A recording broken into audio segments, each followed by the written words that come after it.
qui, comme Gérard Genette, avertissent qu'un texte est toujours un carrefour. Mais ce carrefour peut être l'un des croisements dans un labyrinthe.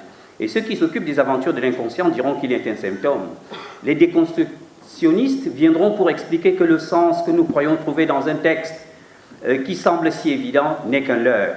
Lieu de l'indétermination et de l'indécidabilité, le sens d'un texte chez eux est toujours différé. Les marxisants se rabattront sur la biographie, la classe sociale et les luttes économico-politiques de l'auteur et du milieu pour expliquer un texte. Et on peut ainsi multiplier ces théories sur le texte. Ces théories, pour importantes qu'elles soient, ne nous désintéresseront pas ici. Ce qu'il sera, c'est la lecture du texte de Diagne, et les théories de la lecture nous signalent que tout texte est horizon et croisement des horizons. En abordant ces théories du texte, et pour lire ceux de Diagne, nous nous sommes arrêtés sur l'acte de lecture, et c'est Wolfgang Iser qui nous donne une définition opératoire qui nous aidera dans notre lecture de Diagne.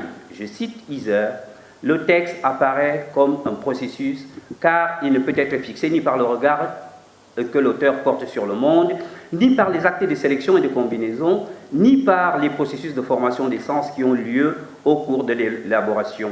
En revanche, le texte est le déroulement dans sa totalité depuis la perspective de l'auteur jusqu'à l'expérience du lecteur. Toutefois, dans ce processus, des stades peuvent être distingués les uns des autres, car à chacun d'entre eux se produit un changement de ce qui les précédait. » Fin de citation. En lisant les textes de Diagne, nous nous insérons dans leur processus de constitution avec cette impossibilité à la fois de suivre le changement dans les textes de Diagne et de vivre ce changement en même temps par ces textes.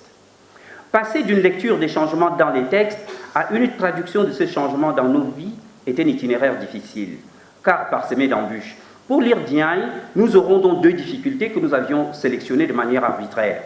La première est celle de la stratégie de lecture. On aborde souvent des textes avec des stratégies de lecture. Souvent, dans le travail autour d'un auteur, on s'épuise dans un commentaire savant pour faire redire à l'auteur ce qu'il a voulu dire ou ce qu'il n'a pas voulu ou su dire. Le lecteur et le critique s'improvisent des miurges, ils recréent le texte, leur texte. Et si celui-ci est repris par les médias, ceux-ci recréeront un texte sur ce texte. Dans ce processus, que reste-t-il de l'intention initiale de l'auteur, de l'intentio auctoris, et qui se trouve ainsi broyé et avalé par l'intentio lectoris? La première difficulté est donc de trouver la manière de mettre soit une juste distance, soit une saine coordination entre ces trois instances de l'aventure du texte que nous indique Umberto Eco dans son livre Lector in Fabula, à savoir l'intention de l'auteur, intentio auctoris, l'intention de l'œuvre elle-même, intentio operis, et l'intention du lecteur, l'intentio lectoris. La deuxième difficulté est un problème général d'herméneutique. La question se formulerait ainsi: comment articuler autour des textes de Diagne les trois moments d'une herméneutique selon Gadamer, à savoir la compréhension, l'interprétation et l'application? Comment lire Diagne en le comprenant, en l'interprétant et en cherchant l'applicabilité de ce qu'il propose? D'où la deuxième difficulté, car notre commentaire restera en deçà de ce programme herméneutique. Ce que nous ferons avec le poids de ces difficultés sur les épaules, c'est non pas de fusionner les trois intentions sus-évoquées, mais de braconner, comme le dit Michel de Certeau, dans les interstices de ces intentions, celle de l'auteur Diagne, celle de l'œuvre de Diagne et celle du lecteur que je veux être. Bachir Diagne est un philosophe. Il est, si l'on peut employer le langage des topographes, c'est lui qui construit sur plusieurs terrains, et surtout c'est lui qui élève son édifice de la pensée sur plusieurs niveaux. Il construit en posant des fondements solides et originaux sur le terrain africain. Il est né au Sénégal et connaît très bien les cultures sénégalaises. Il est aussi à l'aise avec la pensée musulmane. Il a écrit sur Iqbal, l'érudit musulman et philosophe pakistanais. Il peut aussi parler avec autorité de Boole, philosophe et logicien anglais dont il a consacré les thèses de doctorat. On peut aussi signaler qu'il traite avec une égale dextérité aussi bien la philosophie française, son livre sur personne postcoloniale, que la philosophie africaine, confère son livre sur l'art africain de Senghor. On peut signaler ses réflexions sur l'altérité à travers le dialogue interreligieux. Si on peut oser schématiser une pensée aussi riche, je dirais que Diagne tient les deux bouts de la ficelle.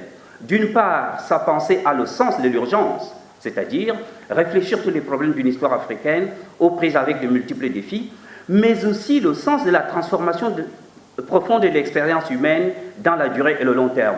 Je dirais aussi, avant d'entrer dans les détails, que sa pensée est, comme dirait Deleuze, rhizomatique, c'est-à-dire qu'elle n'est pas autarcique, elle est branchée sur plusieurs cultures, sur plusieurs types d'expériences, et qu'elle interpelle par conséquent notre humaine condition et notre histoire. Alors que la tendance générale chez certains philosophes africains, francophones, surtout, est de fonctionner avec la police des frontières. Au niveau de la pensée, avec la police des frontières au niveau de la pensée. Ils aiment privilégier tel ou tel aspect de la pensée sans mettre les divers domaines de la pensée en rapport. Bachir Diagne, au contraire, est l'un des rares philosophes africains francophones à notre connaissance dont la pensée traite de la plupart des aspects de la pensée humaine et qui essaie de mettre les ponts entre les domaines du savoir et ceci au service de ce que j'appellerais une poétique de l'expérience. Cette expérience s'articule autour de 4 points. Premièrement, les recherches sur les mathématiques et la logique. Deuxièmement, une approche esthétique. Troisièmement, une réflexion sur la politique culturelle et ses défis à l'heure de la globalisation. Et quatrièmement, le dialogue dans et entre les religions. À la fin de ce parcours, nous présenterons 2 concepts clés qui donnent à la pensée de Diagne une importance philosophique et politique sur le plan international. Premièrement, les recherches sur la logique et les mathématiques et les sciences. Diagne a travaillé sur et traduit en français le philosophe anglais Boole, mais il lui a aussi consacré un travail de thèse de doctorat qui est demeuré une référence fondamentale pour les spécialistes de Boole. Ce travail, très spécialisé pour le non-logicien que je suis, pourrait être résumé par 2 expressions. Je suis conscient de la simplification que ma présentation doit faire. Première expression, la traduction, et la deuxième, la notion d'égalité. Boole, logicien anglais qui trouve, quand il commence à philosopher, une distinction entre d'un côté la logique, avec les lois propres de la pensée humaine, et de l'autre les mathématiques, l'algèbre. Sans entrer dans les critiques aristotéliciennes de Boole, et sans faire attention à ses récupérations des points de vue du philosophe allemand Leibniz, on peut affirmer que Boole cherchait à traduire les propositions logiques en équations algébriques. Pour Diagne, tout est ici dans cette notion de traduction. Comment passe-t-on du plan logique au plan mathématique? Comment décrire le passage dans les symboles algébriques? À partir de cette traduction des lois de la pensée en symboles algébriques, Diagne tirera les conséquences sur le plan du statut des langues. Toutes les langues, puisqu'elles obéissent aux lois de la pensée, sont aptes au calcul. Et je cite Diagne, « On ne doute pas que l'entendement né des lois mathématiques dans leur forme, desquelles nécessairement les langues portent toutes les traces, puisqu'elles en sont le miroir plus ou moins fidèle. Ce qu'il y a de commun et d'universel derrière l'infinie diversité des langues naturelles s'exprime en une algèbre de la pensée pure qui va permettre d'effectuer l'identification du pensé au calculé. Et dans ce raccourci se trouve l'un des fondements de la notion moderne d'automation et d'intelligence. » Fin de citation. Il n'est donc plus question de qualifier certaines langues d'inaptes au calcul et à la symbolisation des lois de la pensée. Toutes les langues se valent donc. Cette problématique de Diagne abordée dans ce texte de Boole est pour moi une réponse implicite à Heidegger. Comment cela? Heidegger, nous le savons, dans son désir de retrouver la question de l'ontologie, qui, pour lui, a été noyée dans la métaphysique occidentale et le christianisme par la question de ce qu'il appelle l'ontique, s'est attelé à redéfinir l'essence de la philosophie, et dans cette élaboration, il a abordé la question du rapport de la langue aux philosophies. Pour Heidegger, la philosophie parle foncièrement grec et allemand.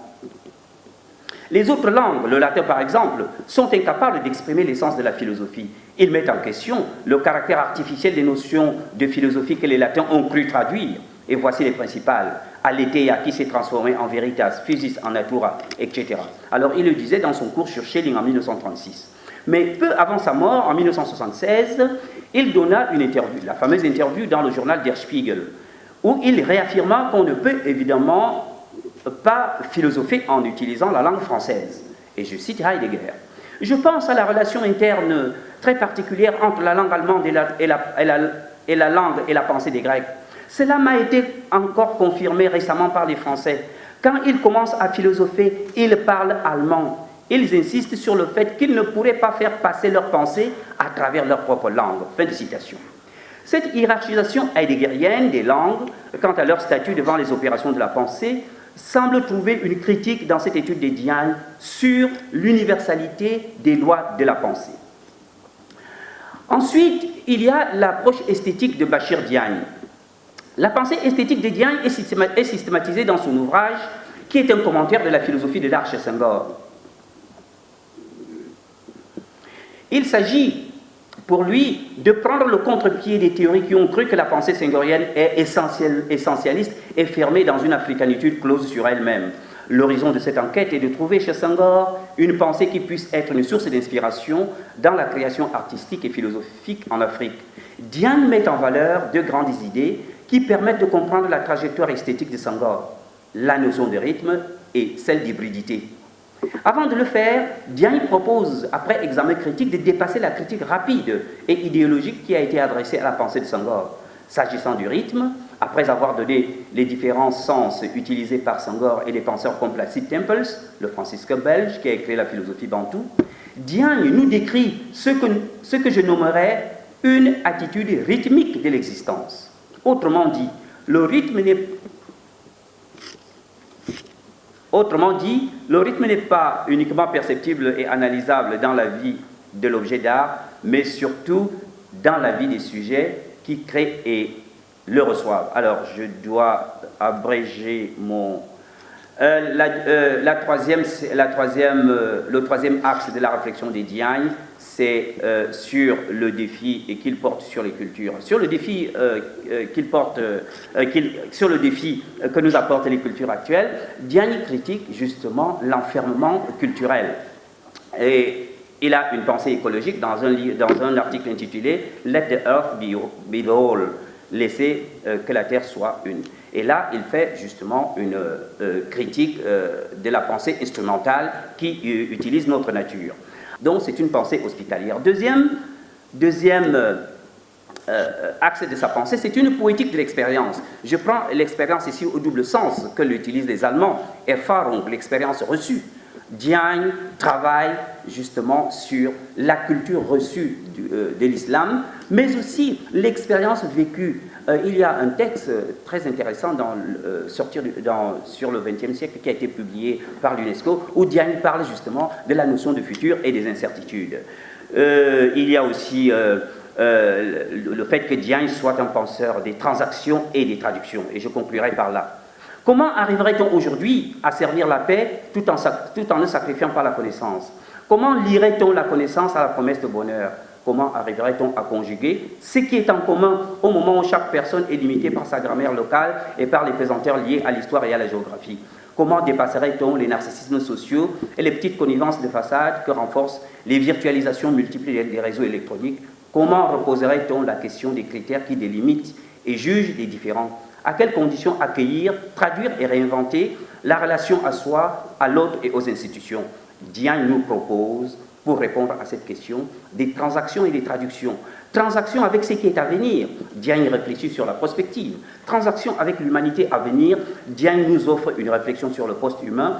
Transactions entre la tradition islamique et elle-même. Diagne laisse voir la fonction thérapeutique du doute. Transactions enfin entre les religions. Diagne dialogue avec un prêtre catholique sur le sujet compliqué des relations entre la foi et la raison. Ces diverses transactions, et pour finir, ne sont pas des simples translations d'un lieu théorique à un autre, mais de véritables œuvres de traduction. Celle-ci n'est pas un simple transfert de sens dans une attitude arrogante, mais une coproduction du sens dans un rapport aux autres fait de doute, d'appréhension, d'inquiétude, d'exaltation et de création. Je vous remercie.